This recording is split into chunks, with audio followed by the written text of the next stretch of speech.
This is about winning. And this is not about winning a year. This is about winning moment by moment. This is about winning every day. This is about winning a few days in a row, 5, 6, 7 days in a row, and then winning the week. And then it's about winning a few weeks in a row and winning your month. And then it's about winning a few months in a row and you'll win the year. Aren't you fucking sick of not hitting your fucking goals? Aren't you sick of being the same that you are every fucking year? If you look for a reason, you will always find one. If you look for an excuse, you will always have one. If you tell yourself you're going to do something, you need to fucking do it. If you tell yourself you're going to be something, you need to fucking be it. Because a lot of people say they want this shit, but they don't really want it because their actions don't back it up. Their actions aren't showing what it takes to get the result. Their actions aren't showing a commitment to being a person of excellence. It's showing a commitment to being the same fucking thing they've been their whole life. Things are not always going to be ideal. Things are not always going to be perfect. Things are not always going to be convenient.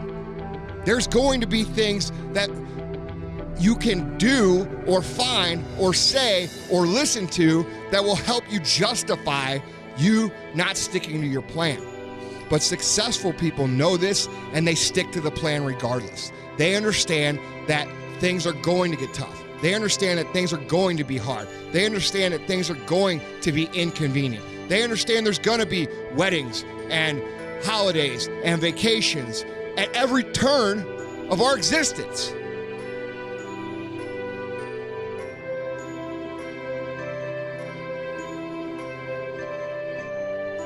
You don't believe in yourself because you've lied to yourself for years and years and years. You've told yourself this was the time. This was what I was going to do. I'm going to do it this time, and I'm serious. I'm serious this time, seriously. You've told yourself that over and over and over again. And what happens when you don't follow through? What happens when you don't keep those promises? You lose trust in yourself. And when you lose trust in yourself, you lose belief in yourself. And when you lose belief in yourself, you feel powerless. You start thinking you don't have what it takes. You don't have the intestinal fortitude to stick to a diet or a fitness program or a business plan and be consistent because you've lied to yourself so many times that all that belief and all that trust that you should have in yourself, which is, by the way, is the most important thing that you need to have, is gone. And it has to be rebuilt. It has to be rebuilt by keeping promises to yourself.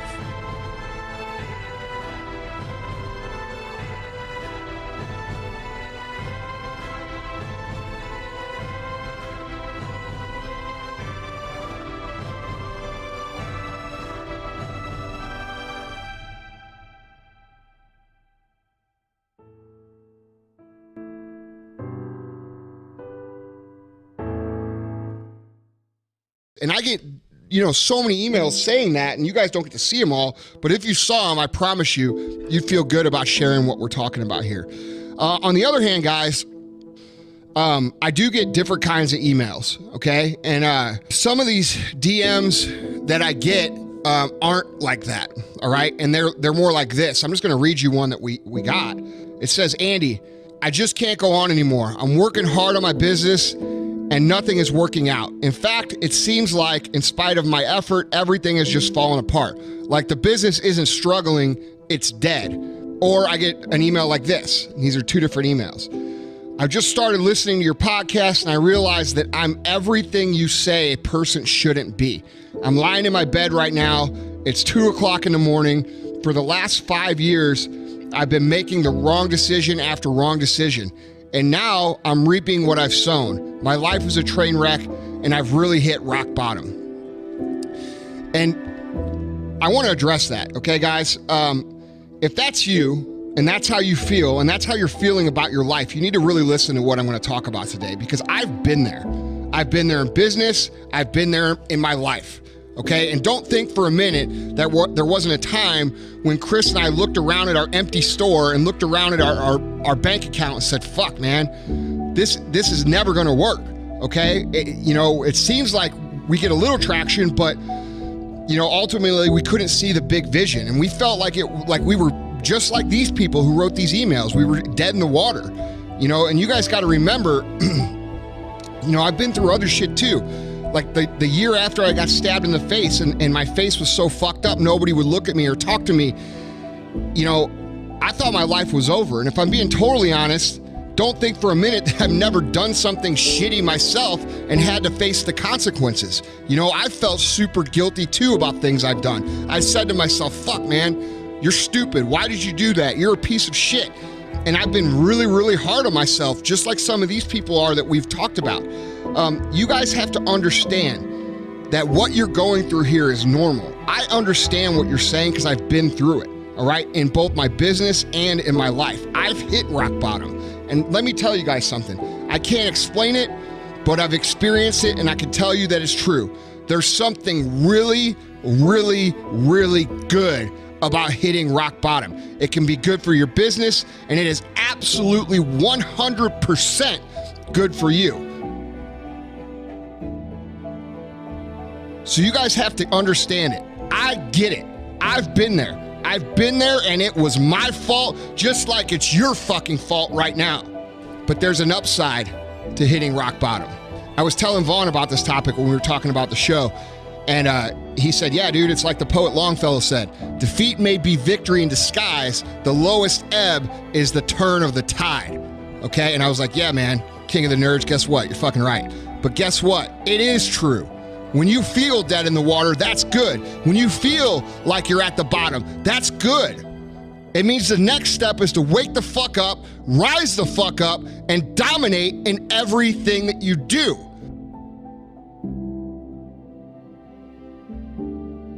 Some people never make it back, but most people fucking do. And the reason most people fucking win so big when they come back from rock bottom, the reason that when you watch TV, you hear these stories of people who made something, lost it all, went to the bottom, and then came back up even stronger is because the journey of getting to the place like some of these individuals emailed in and how they're feeling. That journey is what creates the tools, the mindset, the skill, the determination, the perseverance, okay, to win the long battle of success.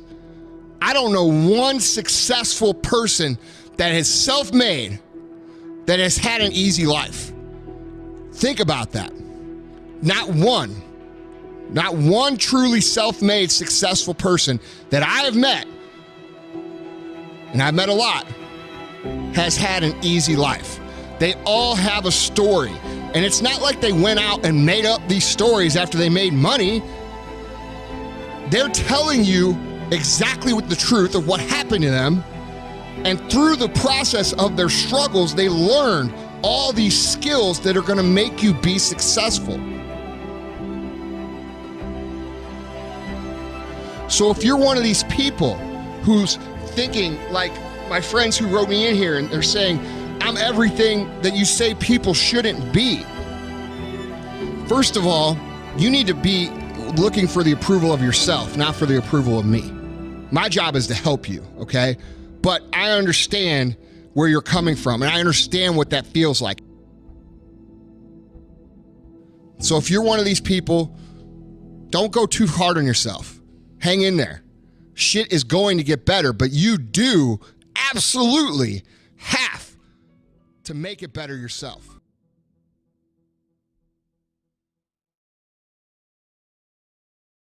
Dude, every year I do this show, this New Year's show, right?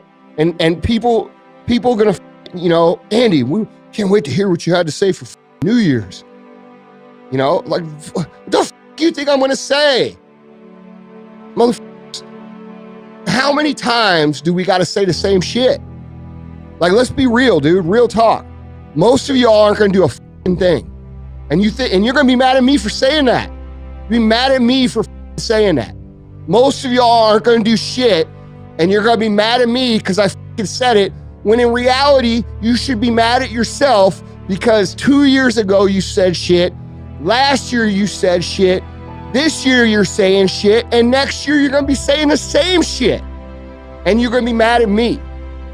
How about this for 2021? How about this? How about we take a fucking inventory of ourselves? We look at ourselves in the mirror and we tell ourselves the truth. We look at our lives and we tell ourselves the truth. The truth is this, it's very simple. You're either doing it or you're not doing it. You've either been executing or you haven't been executing. You either are truly ready to make a change or you're not.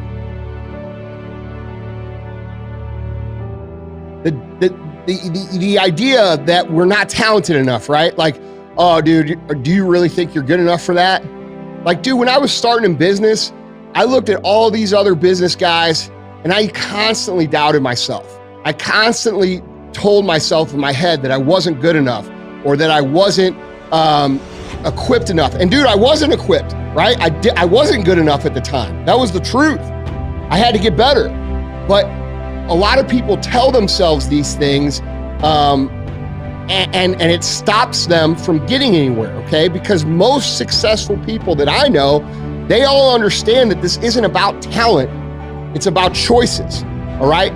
Your individual small choices over the course of time are what compound into the overall result of success down the road, all right? And this is why it takes time. This is why, you know, all these motherfuckers online telling you that you're gonna make $1 million in 12 weeks or in 2 weeks or whatever the new thing is this week they're saying. You know, if you buy their course for $997, they're full of shit. It just takes time. You have to have these little things compound over and over and over, all right? So it's not about talent. Like if you wanna be a writer, you're gonna fucking suck at first, all right? But how do you get better at things? By doing them.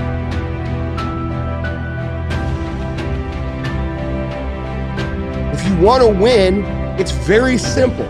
You got to make a decision that you are not going to be like everybody else. You are not going to do what they do. You are not going to live how they live. You are not going to eat how they eat. You're not going to drink how they drink. You're not going to do the kind of work they do. And then you've got to go do that. And you've got to do it one day at a time. It's one day at a time, okay? You wake up, you do everything you can to make that day a win. That's it. That is the secret to this, dude. And then when you've won or lost that day, which by the way, you're gonna lose some days.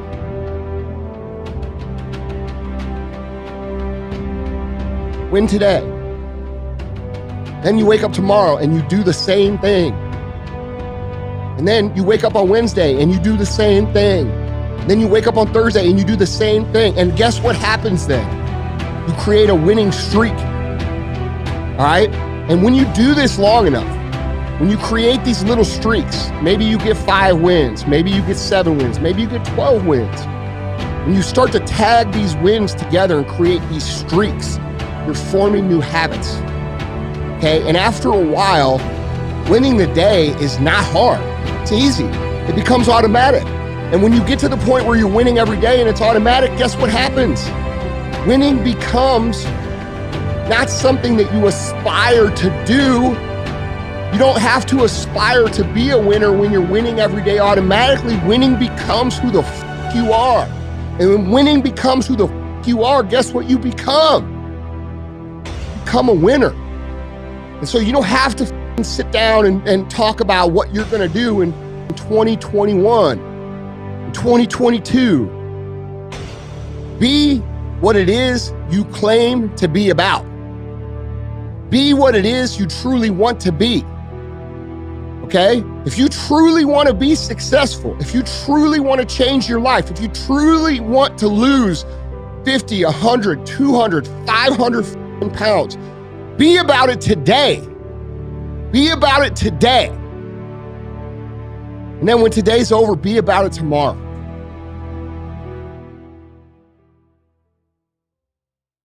I think it's important to realize that most people, even though you're going to see on TV that, you know, you see the Kardashians driving around in Rolls Royces and you see everybody on cribs and you see all these people making millions of dollars after a year or two. You have to realize that that's like the highlight reel, man. And that the reality of it is that it's going to take time, you know, because of the way society views success and markets success and sensationalizes wealth and things like that. They make it seem as if, you know, if you haven't gone from zero to, you know, multimillionaire in 1 or 2 years, that you failed. And the reality of the situation is that time is always going to be a factor for a multitude of reasons. One, it takes time for people to get comfortable with what you're doing and accept you as a reputable brand. Two, you have a lot of lessons that need to be learned during that time frame. Those two things right there are going to be what you need to do, or what you need to realize to make sure that, you know, you're not only learning lessons to be successful, but that you're giving yourself a realistic time frame to reach your goals. You know, it's not going to take 2 years. When you commit to something, you know, plan on it being 10 years, plan on it being 12 years, and realize that that's the time where you're going to learn the lessons, where the next 10 or 12 years are going to be tremendously successful.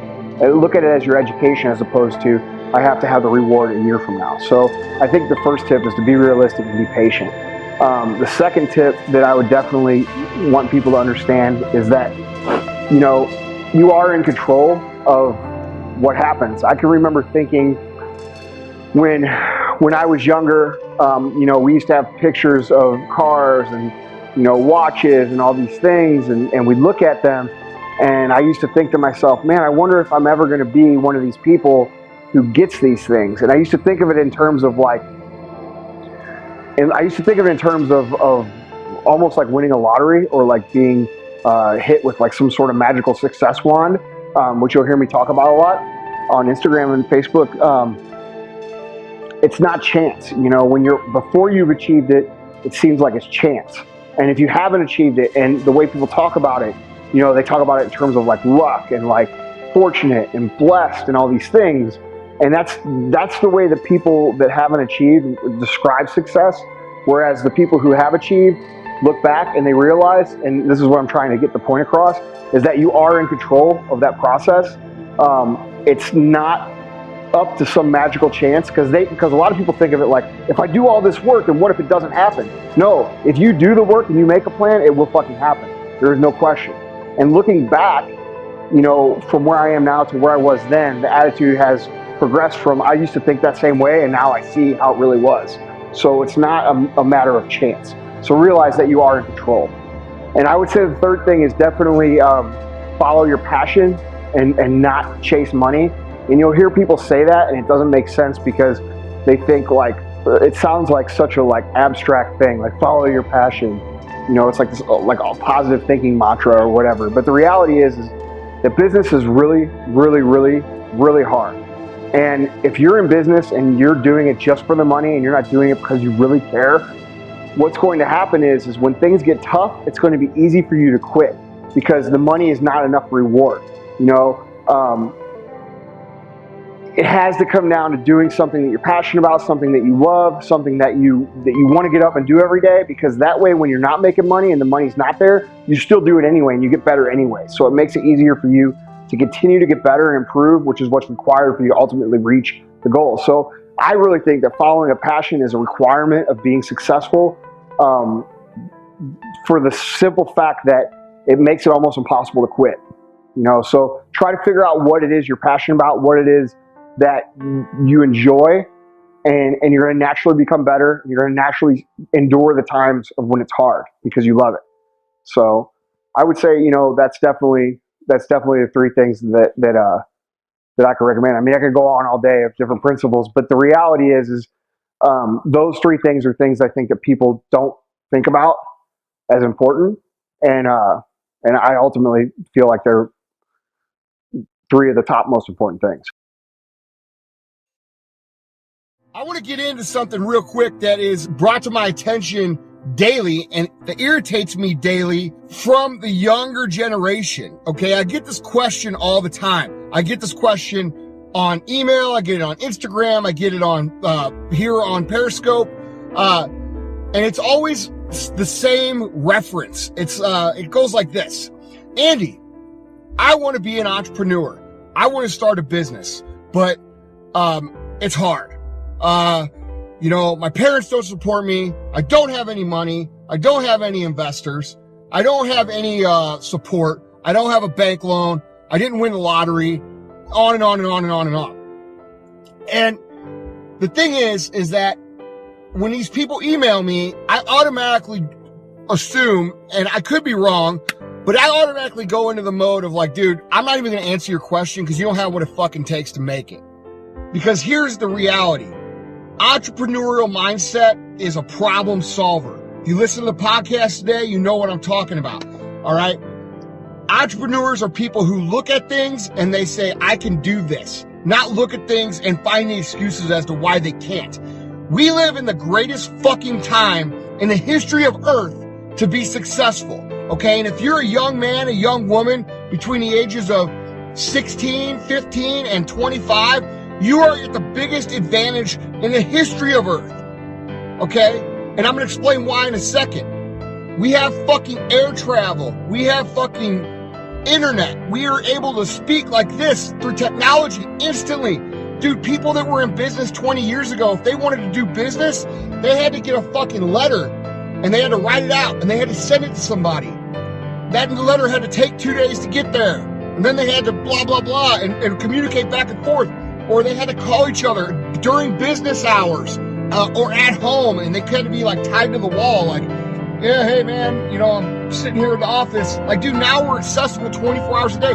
We have social media. We have ways to contact hundreds among thousands of people at any given time. The opportunity to make connections has never been greater. All right, and we have young people who have this perspective of growing up in this technology, crying and bitching about why they can't do it. Are you fucking kidding me? Dude, when I started my store, there wasn't a social media. When we started with $7, I was living in the back of my fucking store on a mattress that had a piss stain on it from some animal or human. If I wanted people to know about me, I couldn't just write a little post on fucking Facebook or make a video that had great content. I had to fucking get in my car or walk heel toe down to a next door's business and the next door's business and the fire stations and the police stations and the hospitals and say, hey, I'm Andy Frisella. Nice to meet you. I have this fucking business over here that I think you'll be able to help, or that I can help you do this, this, and this. And I meet people one by one by one by one by one, which ironically is the same way that business is done today, just through different avenues. So when you're young and you're one of these people who's been brought up in social media and you look around in the internet and all this shit, you have no fucking clue how good you have it. You just don't. You have an ultimate fucking opportunity in front of you to make something happen for yourself. Okay? And the other thing you need to realize is that just because you don't have any money, that's a great thing for you. And because let me tell you why this is a good thing. When you don't have any money, you are forced to be creative. You are forced to come up with ideas. You are forced to do the fucking work. Just because you don't have a fucking $1 million or $100,000 or $10,000 doesn't mean you can start a business or can't start a business. It means that you have to get creative. And the best thing that you'll ever have as a business owner, a young business entrepreneur, is lack of funds, because it forces you to get fucking creative, which forces you to think. All right. And when you think, it's just like working your muscles. When you think hard enough and you think long enough and you don't have the money just to write a check for something, you are in a position now where you're having to think harder than your competition, which means ultimately you're going to be more creative, come up with more ideas, because you can't spend your way out of situations. Get it? Lack of resources is your ultimate advantage. And if you don't understand what I just said, go back and rewatch what I just said until you understand it. All right? Lack of resources is your ultimate fucking advantage. Don't fucking cry to me and bitch to me or write me a fucking email about how you don't have, rich parents, or you don't have a bank, or you don't have... I didn't have any of that shit either. So when you bitch to me about it, I look at you and I say, you don't have what it fucking takes. Because real entrepreneurs make it happen either way. If you don't have the money, go out and cut grass. Go out and bartend. Go out and sell fucking snow cones. Do whatever the fuck you have to do to get it. Period. But the point is, guys, you guys have to understand that we live in ultimate opportunity land right now. There's more opportunity than there ever has been for everybody. And here's another thing you young people, 15 to 25, gotta understand. Most of your peers who you're competing against have no social skills. They grew up on the internet. They grew up on video games. They don't know how to shake somebody's hand and say, hey, nice to meet you, and look them in the fucking eye and have interpersonal relationship skills. So whenever you could have those skills, if you could develop those skills amongst your own person, you're at a tremendous advantage. You have far less people in that generation that want to be truly successful than what I had or what other generations had. So like, dude, if you can fucking stand up and make yourself something, it's far easier to be successful right now for you than it ever has been. So don't write me a fucking email telling me how hard you have it, because I'm going to laugh at you. Period. You're being a pussy. I was watching the documentary about, I don't know, maybe a month ago on Michael Jordan, The Last Dance. And, of course, it's got Michael Jordan. It's got, Dennis Rodman. It's got all the guys that Jordan Pippen. It's got all the guys from that era, right?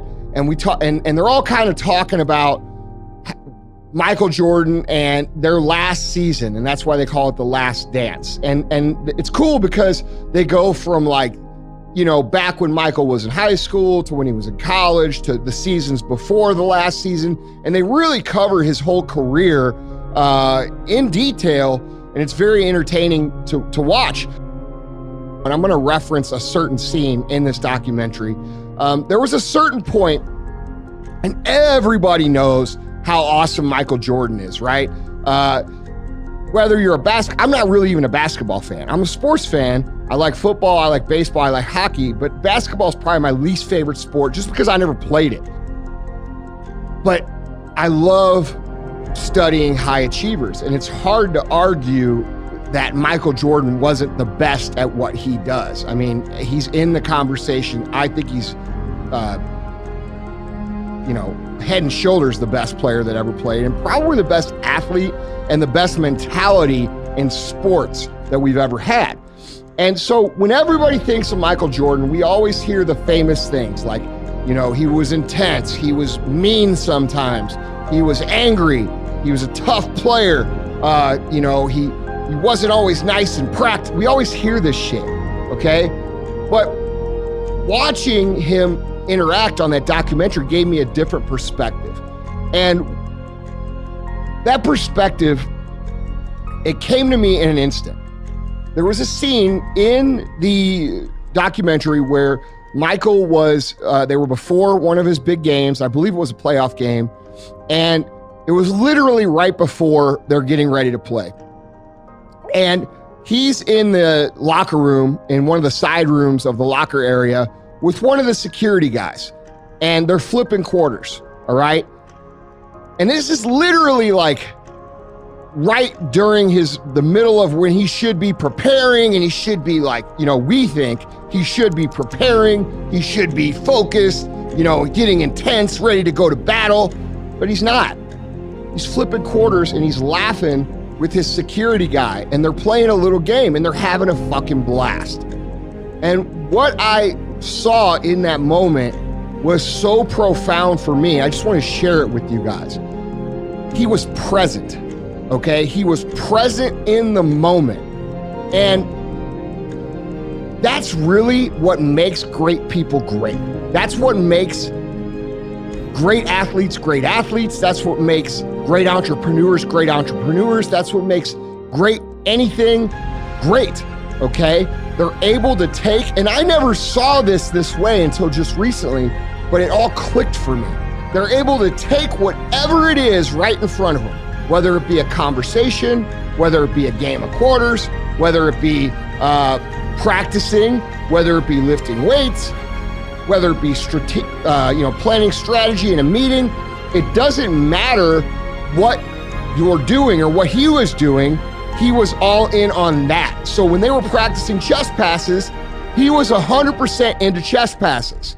When they were practicing layups, he was 100% there for layups. He wasn't thinking about his girlfriend or his, problems off the court, or his argument that he had with, ownership, or any of these other distractions. And we could come up with, I don't know, 1 trillion distractions for our own lives.